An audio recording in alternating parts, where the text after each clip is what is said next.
If you missed what happened in this week of Blue Jay baseball, I got you. This game's starting pitcher against the Texas Rangers for game 1 was Kevin Gausman. He said, "Screw all of you hitters, I'm going Cy Young mode." He went 8 innings, 6 strikeouts, and only 1 earned run. And then the man on a mission, Dalton Varsho, came up to the plate and said, "Screw you" in the first inning and smashed it over the wall. It's 1-0 Toronto. And then, just like how it's always been, Kirk comes up clutch and drives home Vladimir Guerrero Jr. with a sac fly to make it 2-0. And then Wyatt Langford told you, "Screw Kevin Gausman, Cy Young. I'm hitting a homer over the wall," and it's 2-1. You know how they say some things never change? That thing is the Blue Jays not being able to drive in runs on scoring position. They had 2 opportunities back-to-back in the 6th inning and failed to do anything. Shame. But then that's all the runs that would be scored, because the best closer in all of baseball, Jeff Hoffman, comes in and shuts the door, and the Blue Jays get the win. And now we move on to game 2 as the Rangers look to not embarrass themselves,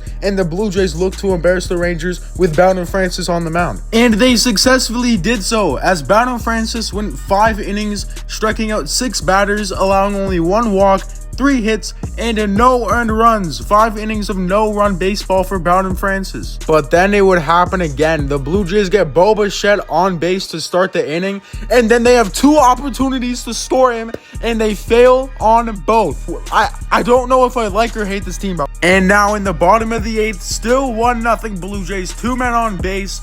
Young at the plate for the Rangers, who other than Chad Green to give up a single, and it scores a run. It's 1-1. And then Kirk, who is the best defensive catcher in the league, creates a throwing error, and it's 2-1. The Blue Jays have one last chance with Vladdy, but we all know he does not come through. Strike out, the Rangers win it, and the Blue Jays look to take the series in game 3. All right, let's see if they can do it. Can the Jays win a series against the Texas Rangers with none other than Paxton Schultz on the mound? It was a bullpen day for the Jays, so Schultz only went 2 2/3, but struck out 4 batters, giving them no runs and just 1 hit. And there would be absolutely no offense, 0-0, but Bo Bichette off the bench comes into the game and smacks a ball over the wall. A pinch hit home run for Bo Bichette gives the Blue Jays a 2-0 lead in the 9th inning. And once again, we would call him the best closer, Jeff Hoffman, in the MLB, and he would record the final 3 outs for the baseball game,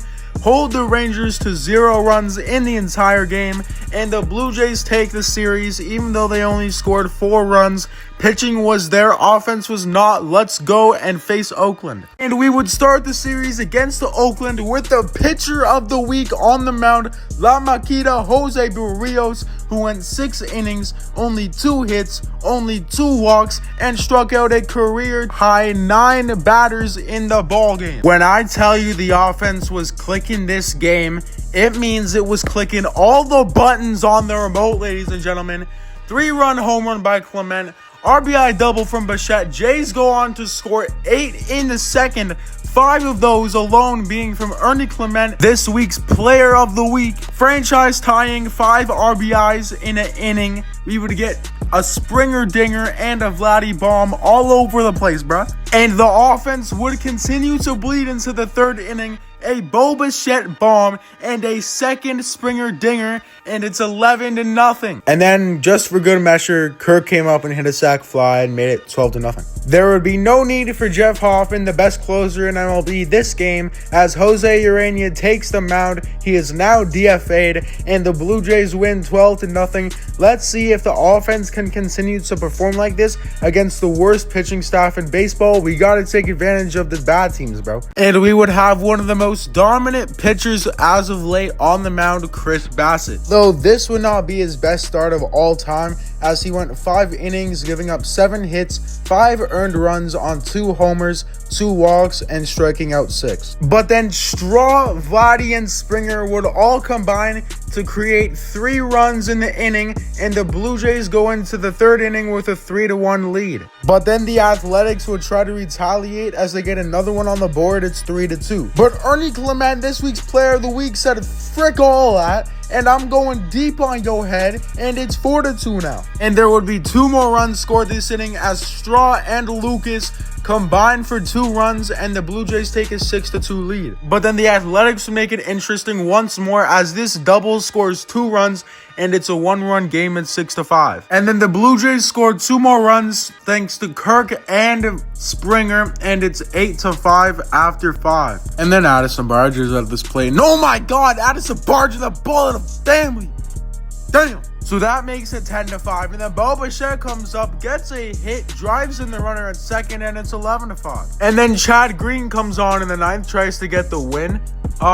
But nothing's ever easy with Chad Green. He gives up 2 runs before actually securing the win, and the Blue Jays win it 11-7. We would look to win the 4-game series in Game 3, carry the momentum with Braden Fisher on the mound, who literally went 1 1/3 and gave up 5 runs. So, you know, that's fun. But Addison Barger must be pissed that he didn't win this week's Player of the Week, because he went off and another 2-run home run. And still in the first, Nathan Lucas drives in runners from second and third and makes it 4-3. Blue Jays gives us the lead. But it's 5-4 now, and Bo Bichette says, "Hold my beer," as he hits his 100th career home run. And earlier in the video, I said George had 2 Springer dingers. That was a lie, because this is the game he had 2 Springer dingers. The last game he had 1. This game he had 2, and it's 7-5. And the A's pitching staff continues to be ass. There's a pass ball, and it's now 8-5. And now the best closer in baseball, Jeff Hoffman, comes in and lets up a home run. But that's okay, because he was just being nice, and he knew Ernie Clement would make the game-saving diving catch. That's my player of the week, and the Blue Jays win it 8-7, take a close one for a W. The offense has been killing it, and we go for the sweep in the last game of the week. And the Blue Jays will look to go for that sweep with Kevin Gausman on the mound, who had a pretty rough start, but not the worst either. 4 2/3, giving up 3 runs, 8 hits, 2 walks, and 7 strikeouts, so not bad. And all of those runs would come in the first inning. This ground ball bad throw by Ernie and this RBI double would give the Athletics a 3-0 lead. But that's okay, because George Springer said screw your 3-0 lead and made it 3-1. And then Alejandro Kirk is right behind him with a double of his own, and it's 3-2. But then the Athletics would get another run on the board from the sacrifice fly with Eric Swanson, who's back on the mound, and it's 4-2. But in the 8th inning, Addison Barger hits a 3-run bomb, and it's 5-4. Blue Jays, let's freaking go. And that turned the light back on in the offense, because Nathan Lucas gets a single, 6-4, and Vladdy follows him up with an RBI double. It's 8-4. And then Jeff Hoffman comes in and gets not the save, but gets the W across the board. If you enjoyed this weekly recap, make sure you like and subscribe. More content coming out for y'all. Other than that, it's been me, your boy Brandon. I break down the best team in baseball, and I'll see you next time. Peace.